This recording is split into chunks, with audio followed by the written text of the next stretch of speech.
Hi all super திக்கான காரக்குழம்பு எப்படி பண்ணுறதுன்னு பார்க்கலாம். அதுக்கு 3 ஸ்பூன் ஆயிலில் வடகம், பொடியாக கட் பண்ண வெங்காயம், தக்காளி, பூண்டு வந்து முழுசாக எடுத்திருக்கேன். வடகம் இல்லைன்னா கடுகு உளுந்து எடுத்துக்கோங்க. கருவேப்பிலை, தேவையான அளவு சால்ட்டு சேர்த்துட்டு நல்லா வதக்கி விட்டுடுங்க.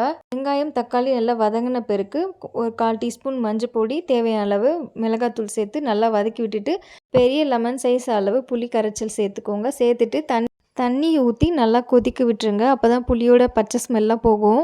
இப்போ வந்து இந்த காரக்குழம்புல சேர்க்கறதுக்காக ஒரு பொடி வந்து ரெடி பண்ண போகிறோம். அதுக்கு ஒரு பாத்திரத்தில் 3 ஸ்பூன் துவரம்பருப்பு, 1/4 ஸ்பூன் வெந்தயம் சேர்த்து ட்ரையாக வறுத்து பொடி பண்ணிக்கலாம்.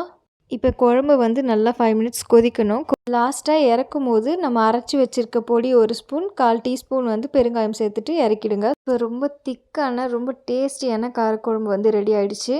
இந்த மாதிரி கண்டிப்பாக ஒரு முறை ட்ரை பண்ணி பாருங்கள். இந்த வீடியோ உங்களுக்கு பிடிச்சிருந்தால் லைக் பண்ணுங்கள். அண்ட் இந்த மாதிரி நிறைய ரெசிபிக்கு என்னோடய சேனலை சப்ஸ்கிரைப் பண்ணுங்கள். பாய்.